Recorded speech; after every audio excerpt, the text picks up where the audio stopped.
Sir ಸಿದ್ದರಾಮಯ್ಯನವರೇ, ನೀವು ಮಾಡಿದಿಲ್ಲ ಇಡೀ ಪೊಲೀಸ್ ಇಲಾಖೆಗೆ, ಕರ್ನಾಟಕ ಪೊಲೀಸ್ ವ್ಯವಸ್ಥೆಗೆ ನೀವು ಮಾಡಿದಂಥ ಅಪಚಾರ ಇದು. ನೀವು ನೈತಿಕ ಹೊಣೆ ಹೊರಬೇಕಿತ್ತು. ನೀವು ನಿಮ್ಮ ಯಾರಿಗಾದ್ರು ಇದಕ್ಕೆ ಯಾರು ಪರ್ಮಿಷನ್ ಕೊಟ್ಟಿದ್ದಾರೋ ಅಥವಾ ಯಾರು ಇದಕ್ಕೆ ಈ ಒಂದು ಪೊಲೀಸರ ಅನುಮತಿ ಇಲ್ದಲೆ ಇಂಥ ಒಂದು ಕಾರ್ಯಕ್ರಮ ಮಾಡಿ ಅಂತ ಹೇಳಿದ್ರು ಅವ್ರ ಮೇಲೆ FIR ಹಾಕಬೇಕಿತ್ತು. ಆದರೆ ನೀವು ಮಾಡಿದ್ದೇ ಬೇರೆ ಅಲ್ಲ ಸರ್.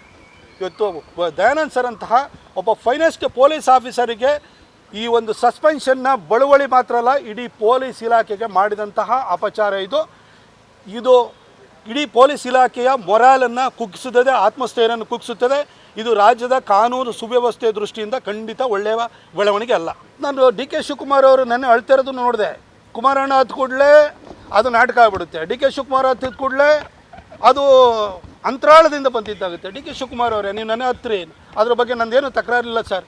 ನೀವು ಅಂತರಾಳದಿಂದಲೇ ನಿಮ್ಮ ಕಣ್ಣಲ್ಲಿ ನೀರು ಬಂತು ಅಂತಲೇ ಭಾವಿಸೋಣ. ಆದರೆ ಇವತ್ತು ಪೊಲೀಸ್ ಇಲಾಖೆ ನಿಮಗೆ ಬೆಳಗಿನ ಜಾವದವರೆಗೂ ಕೂಡ ಪ್ರೊಟೆಕ್ಷನ್ ಕೊಟ್ಟರಲ್ಲ ಸರ್. ಅವ್ರಿಗೊಂದು ಸುಧಾರಿಸ್ಕೊಳ್ಳೋಕ್ಕೂ ಟೈಮ್ ಕೊಡಲಿಲ್ಲ ನೀವು.